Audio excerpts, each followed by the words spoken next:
Assalamualaikum warahmatullahi wabarakatuh.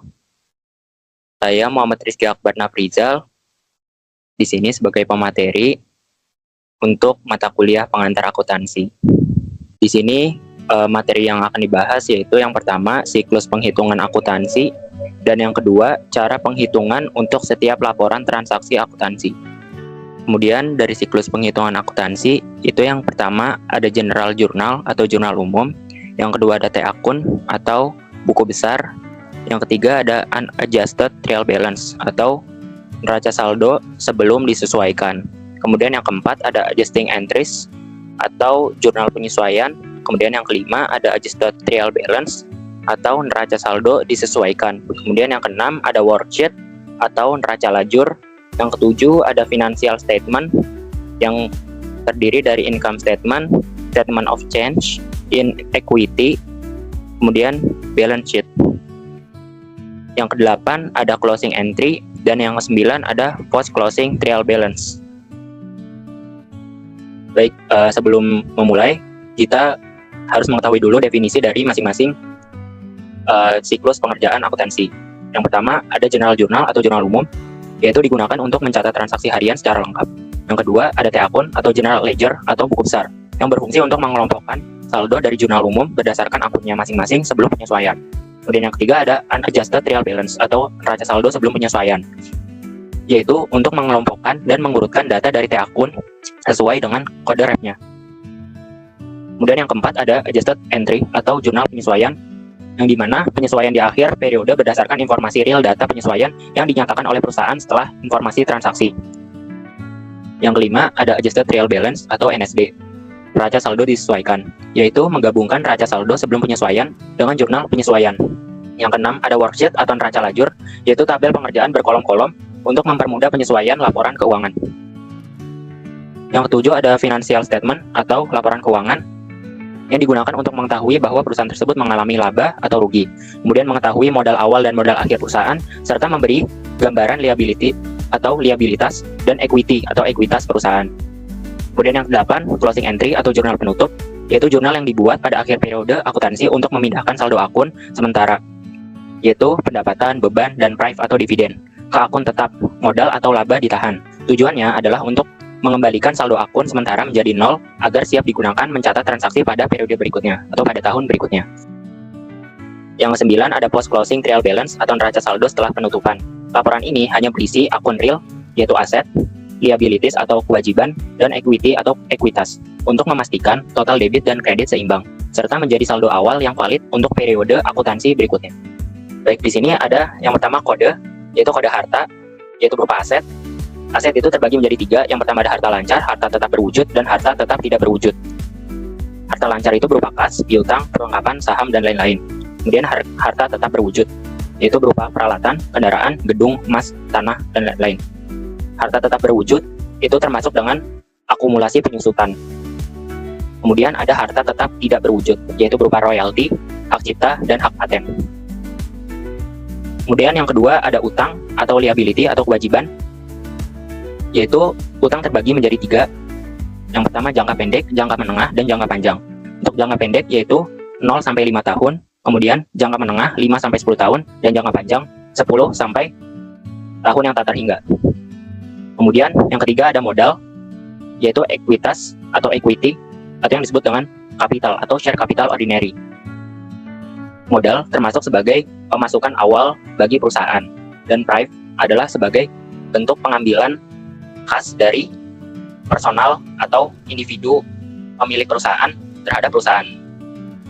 Yang keempat ada pendapatan atau penghasilan yang disebut sebagai revenue, yaitu pendapatan jasa dan pendapatan lain-lain.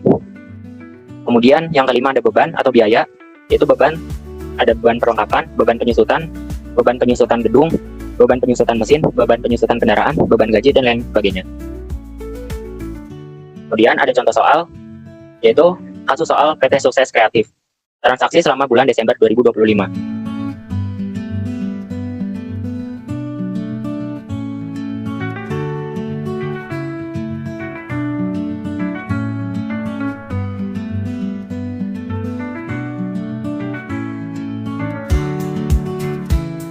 Jadi kita di sini akan membahas dari contoh soal. Yang pertama, PT Sukses Kreatif memiliki data transaksi selama bulan Desember 2025. Pada tanggal 1 Desember, pemilik menginvestasikan modal berupa uang tunai sebesar 50 juta ke dalam perusahaan.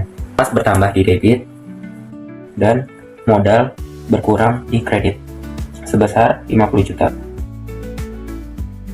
Kemudian pada tanggal 3 Desember, membayar sewa kantor untuk masa 3 bulan sebesar 6 juta. Dicatat menggunakan pendekatan aset, yaitu sewa dibayar di muka.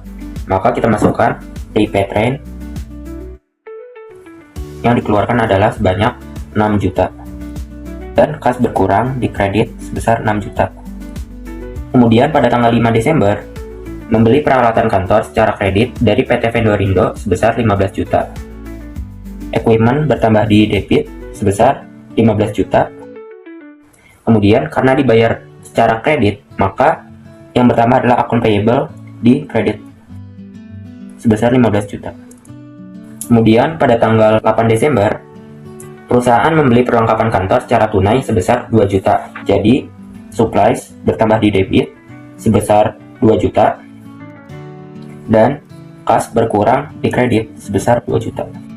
Kemudian pada tanggal 12 Desember, perusahaan menerima pendapatan jasa secara tunai atas proyek yang telah selesai sebesar 12 juta. Jadi, kas bertambah karena menerima pendapatan jasa secara tunai, yaitu sebesar 12 juta.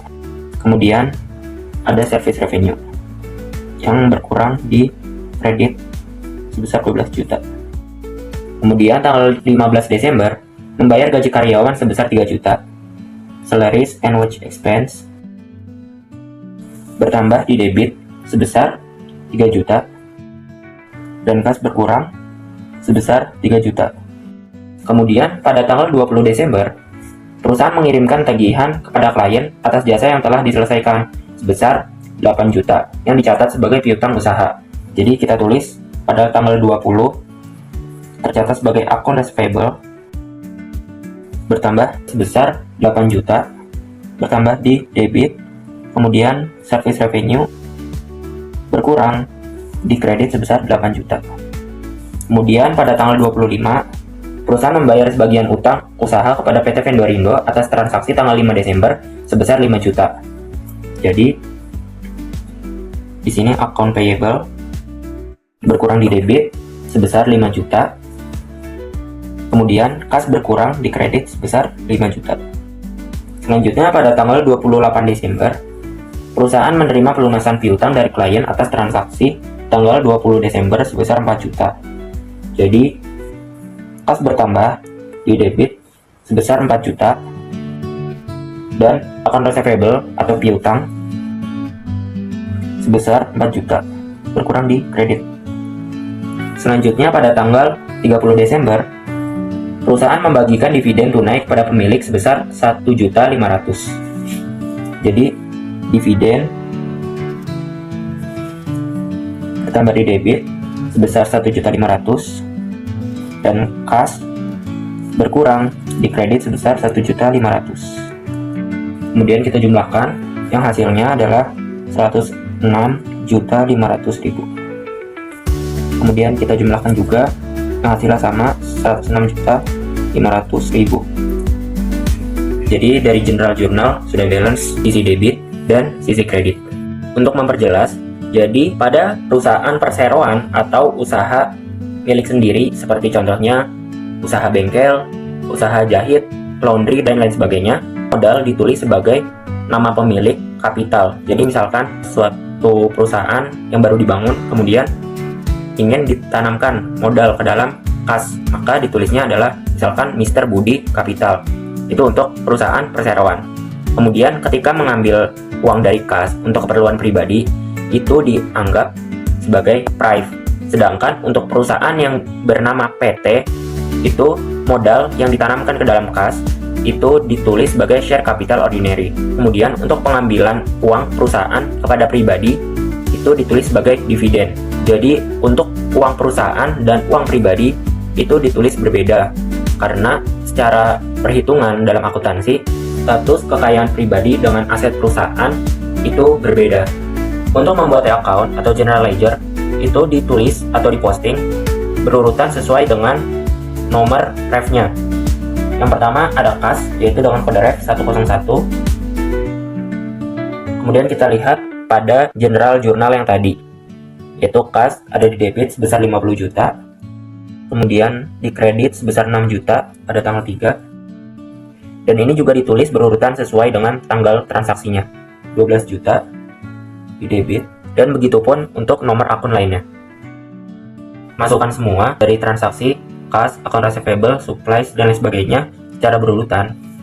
Maka pada debit, pada kolom debit, ini kita jumlahkan yang hasilnya 66 juta. Dan kemudian di kolom kredit kita jumlahkan juga yang hasilnya 17.500.000.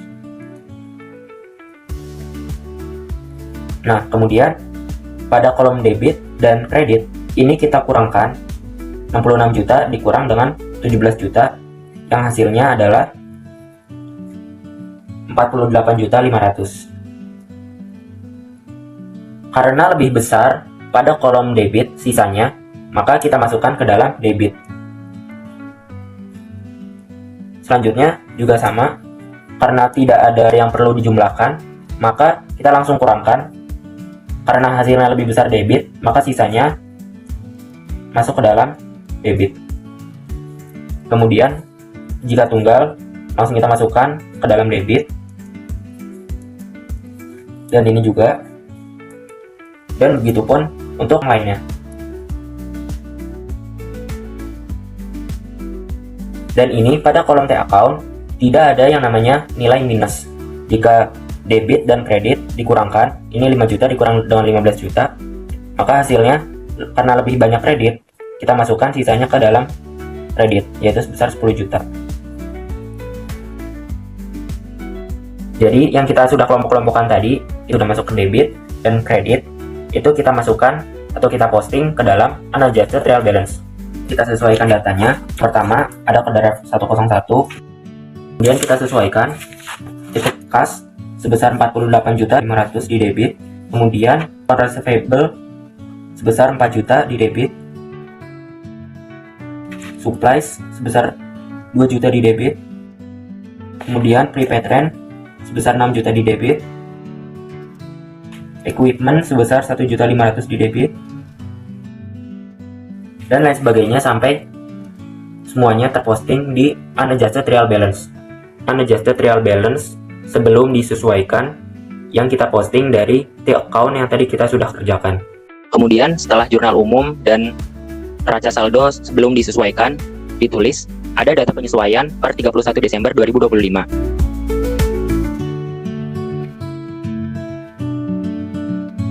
Setelah kita selesaikan tadi unadjusted trial balance, karena data tersebut belum disesuaikan, kita lihat di soal ada data penyesuaian per 31 Desember 2025. Jadi adanya data penyesuaian itu setiap di akhir periode. Yang pertama, data penyesuaiannya, sewa kantor yang telah kadaluarsa atau menjadi beban selama bulan Desember adalah untuk 1 bulan. Karena untuk 1 bulan dan ditulis di soal transaksi 3 bulan, kemudian pada nominalnya yaitu 6 juta, maka kita bagi, berarti 6 juta dibagi 3 bulan. Kita tulis yang pertama, jadi hasilnya 2 juta yang kita masukkan ke dalam rent expense dan prepaid rent. Jangan lupa kita tulis juga kode ref-nya. Penulisan kode ref untuk memudahkan pada saat posting ke akun berikutnya. Selanjutnya, pada data transaksi yang kedua, setelah dihitung secara fisik, perlengkapan yang masih tersisa di gudang adalah 800.000. Sedangkan yang tadi ditulis adalah 2 juta. Maka yang tadi sudah terpakai 2 juta, kita kurangi dengan yang tersisa yaitu 800.000. Jadi 1.200.000 pada supplies expense dan supplies. Selanjutnya pada tanggal 3, penyusutan peralatan kantor untuk bulan Desember ditetapkan sebesar 250.000. Maka karena sudah ditetapkan, tidak ada nilai yang dirubah. Jadi depreciation expense equipment sebesar 250.000 dan akumulasi penyusutan equipment. Kemudian yang keempat, gaji karyawan bulan Desember yang masih harus dibayar dalam bentuk utang gaji sebesar 1 juta. berarti masih ada salaries expense sebesar 1 juta dan salaries payable sebesar 1 juta. Kemudian kita tulis juga kode ref-nya. Jadi jangan lupa data penyesuaian dari perhitungan tadi itu kita tulis juga sebagai acuan untuk kita menuliskan hasilnya dan mengecek bahwa itu valid. Setelah unadjusted trial balance dan adjusting entry sudah selesai, kita posting ke dalam worksheet. Nah, ini adalah data yang tadi kita sudah hitung, kita masukkan ke dalam sini. Kemudian kita mencari adjusted trial balance. Caranya adalah yang pertama, cash 48.500 di debit. Karena pada bagian adjusting entries tidak ada penyesuaian, karena awalnya posisinya di debit, kita masukkan kembali ke debit, yaitu sebesar 48.500.000. Selanjutnya, account receivable juga sama. Kemudian supplies sebesar 2 juta di debit. Kemudian di adjusting entries terdapat data penyesuaian yaitu 1.200.000. Maka kita kurangi debit dengan kreditnya, yaitu 2 juta dikurang 1.200.000, yaitu 800.000. Selanjutnya pada prepaid rent juga sama, 6 juta kita kurangi dengan 2 juta, yaitu hasilnya 4 juta. Selanjutnya equipment 15 juta, karena tidak ada yang perlu dikurangi maka kita tuliskan saja di debit sebesar 15 juta. Kemudian accumulate depreciation equipment, karena tidak ada juga kita tuliskan pada kolom kredit disesuaikan dengan sebelumnya, itu sebesar 250.000. Kemudian karena 10 juta juga tidak ada yang perlu kita kurangi atau kita jumlahkan, maka kita tulis 10 juta sesuai dengan tempatnya, yaitu di kredit. Kemudian 1 juta di kredit. Kemudian share capital juga sama, di kredit kita masukkan. Kemudian dividends kita masukkan ke dalam debit 1.500.000. Service revenue 20 juta. Salaries expense 3 juta, karena debit bertemu dengan debit maka kita jumlahkan 3 juta ditambahkan dengan 1 juta, yaitu 4 juta. Kemudian rent expense di debit kita masukkan 2 juta. Supplies expense 1.200.000 dan depreciation expense equipment sebesar 250.000 di debit. Dan sebelum dijumlahkan kita periksa kembali, kita pastikan bahwa data yang kita input itu sesuai. Jika sudah sesuai, kita cantumkan hasilnya. Adjusting entries totalnya yaitu 4.450.000. Kemudian ini kita jumlahkan yaitu sebesar 81.250.000. Jumlahkan juga yaitu sebesar 81.250.000. Jadi hasilnya sudah sama, yaitu di bagian debit maupun di bagian kredit. Balance sheet dan income statement, kita memasukkan datanya, yaitu yang pertama untuk balance sheet, karena dia akun real maka kita masukkan pada kode ref yang depannya 1, 2, dan 3. Kemudian untuk income statement kita masukkan dengan akun nominal, yaitu 4 dan 5. Balance sheet itu kita masukkan yang pertama cash 48.500.000 di debit. Kemudian account receivable yaitu sebesar 4 juta di debit. Kemudian supplies ini kita masukkan 800.000 di debit. Kemudian equipment sebesar 15 juta di debit. Accumulate depreciation equipment sebesar 250.000 di kredit. Kemudian account payable sebesar 10 juta di kredit. Salaries payable sebesar 1 juta di kredit. Kemudian share capital sebesar 50 juta di kredit. Yang terakhir dividends sebesar 1.500.000 di debit. Kita jumlahkan, yang hasilnya adalah 73.800.000. Kemudian kita periksa kembali, hasilnya 62.250.000. Ini kan belum balance ya hasilnya, maka supaya balance kita kurangi selisihnya antara 73.800 dengan 62.250.000. Ketemu hasilnya yaitu 12.250.000. Kemudian kita jumlahkan, hasilnya jadi sama, yaitu 73.800.000 di debit dan 73.800.000 di kredit. Untuk income statement, untuk nomor akun 4 dan 5, yang pertama service revenue sebesar 20 juta, kita masukkan ke dalam kolom kredit. Salaries expense sebesar 4 juta, kita masukkan ke kolom debit. Kemudian rent expense sebesar 2 juta di debit. Kemudian supplies expense 1.200.000 di debit. Depreciation expense equipment sebesar 250.000 di debit. Kemudian kita jumlahkan, hasilnya 20 juta dan yang sebelahnya yaitu 7.450.000. Kemudian kita hitung selisihnya, 20 juta dikurangi 7.450.000, selisihnya adalah 12.550.000. Kemudian kita jumlahkan, hasilnya sama, yaitu 20 juta di sisi debit dan 20 juta di sisi kredit. Kemudian kita pastikan kembali bahwa data ini sudah sesuai. Untuk worksheet sudah selesai, yaitu bagian debit dan kredit sudah balance hasilnya. Unadjusted real balance yang tadi kita sudah salin dari yang sudah kita hitung. Kemudian adjusted entries juga sudah kita posting dari yang tadi kita sudah hitung. Nah, kemudian kita jumlahkan dan kita kurangkan, menghasilkan 81.250.000 di sisi debit dan kredit. Kemudian income statement juga sama, sudah balance dengan hasil di debit dan kredit 20 juta. Kemudian juga sama, balance sheet besar 73.800.000 di debit dan 73.800.000 di kredit. Setelah kita menuliskan worksheet, kita lanjut ke financial statement atau laporan keuangan.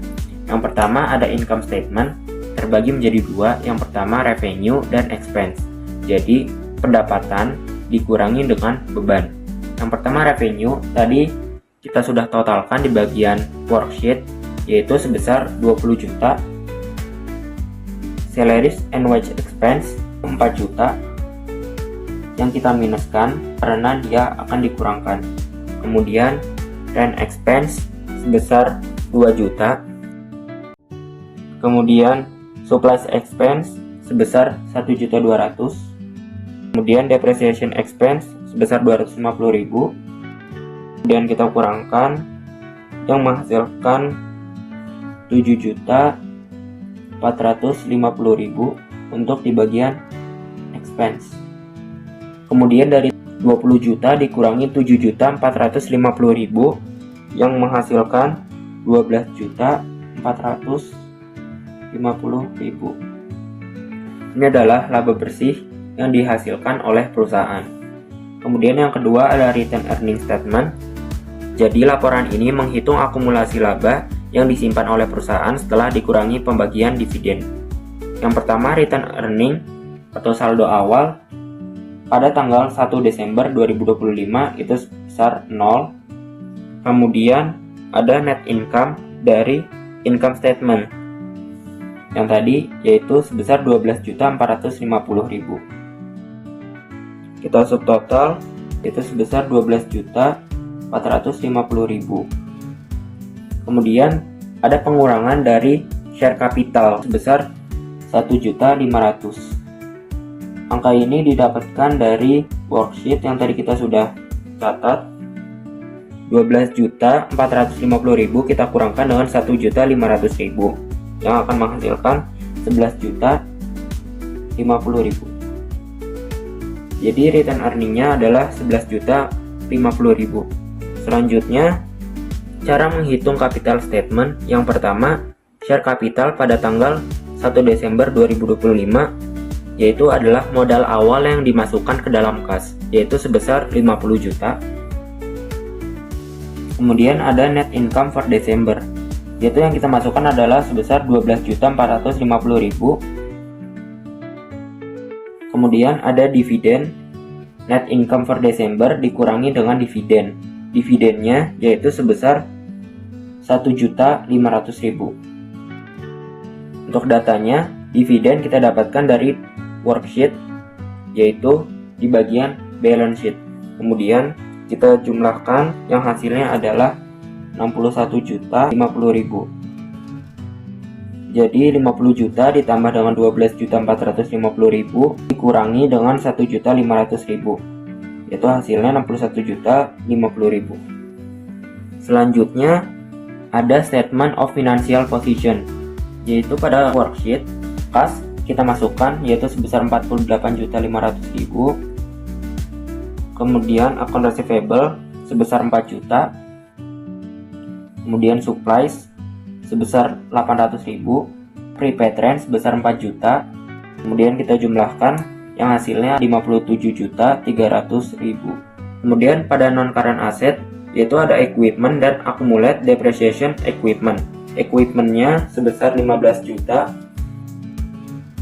Kemudian dikurangi dengan akumulasi depreciation expense sebesar 250.000. Dan kita jumlahkan 15 juta dikurangi dengan 250.000 yaitu 14.750.000. Kemudian dari 57.300.000 kita jumlahkan dengan 14.750.000 yang menghasilkan total asetnya yaitu 72.050.000. Selanjutnya pada liabilitas itu ada account payable dan salaries payable. Account payable kita masukkan yaitu sebesar 10 juta. Salaries and wage payable 1 juta. Kemudian kita jumlahkan yang hasilnya adalah 11 juta. Selanjutnya pada equity itu ada share capital sebesar 50 juta atau modal awal yang dimasukkan ke dalam kas. Kemudian ada return earning yang tadi kita sudah hitung yaitu sebesar 11.050.000.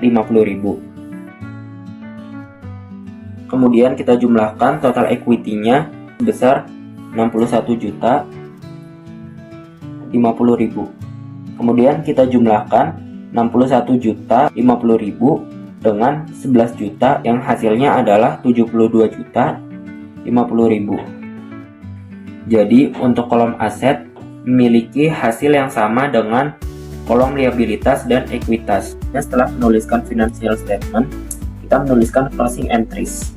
Yang pertama ada service revenue. Service revenue didapatkan dari informasi di kolom income statement yang tadi kita sudah kerjakan, yaitu sebesar 20 juta di debit.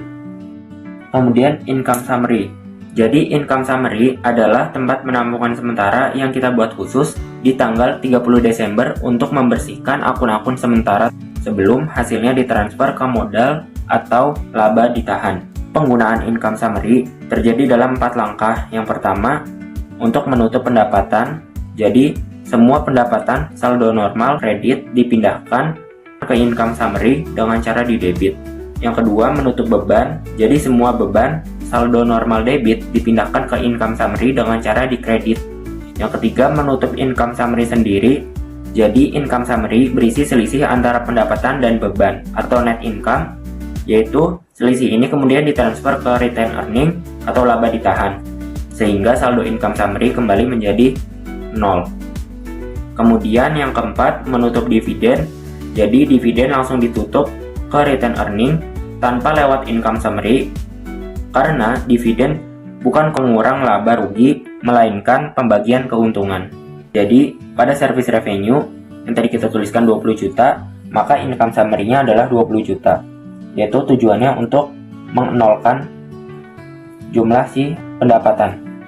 Kemudian income summary kita masukkan ke debit, tujuannya untuk menghilangkan juga di bagian expense atau beban. Income summary tersebut, beban-beban yang tadi kita sudah isi juga di income statement, yaitu sebesar totalnya 7.450.000. Kemudian untuk masing-masing nama akun seperti salaries and wage expense kita tuliskan kembali yaitu sebesar 4 juta. Kemudian rent expense yaitu 2 juta. Kemudian supplies expense 1.200.000 dan depreciation expense equipment sebesar 250.000. Selanjutnya, income summary kita gunakan untuk menutup share capital sebesar 12.450.000 yang kita dapatkan dari net income di income statement. Kemudian, kita tuliskan kembali 12.450.000. Selanjutnya, share capital. Ini yang kita gunakan adalah share capital yang tertera pada balance sheet, yaitu sebesar 1.500.000. Kemudian dividends, closing dividends, yaitu dengan nominal yang sama sebesar 1.500.000 yang tertera pada capital statement. Kemudian kita jumlahkan, yang totalnya adalah 47.400.000, baik di sisi kredit maupun di sisi debit. Selanjutnya, setelah kita melakukan closing entries, kita melakukan posting ke post closing trial balance. Datanya didapatkan dari balance sheet yang ada di worksheet, yaitu kas kita salin yaitu 48.500.000, kemudian account receivable yaitu 4 juta, kemudian supplies 800.000, prepaid rent 4 juta, dan kita salin semuanya sesuai dengan debit dan kreditnya sampai ke salaries payable. Setelah kita salin, pada bagian terakhir ada share capital post closing balance. Yang kita ambil adalah data dari financial statement. Di bagian capital statement, share capital Desember 31, 2025 sebesar 61.050.000 yang kita masukkan posisinya sesuai dengan yang ada di worksheet, yaitu ada di bagian kredit, itu 61.050.000, dan kita jumlahkan, yaitu hasilnya adalah 72.300.000. Kolom debit, di kolom kredit, yaitu hasilnya sama 72.300.000. Berikut adalah hasil lembar kerja yang sudah kita selesaikan.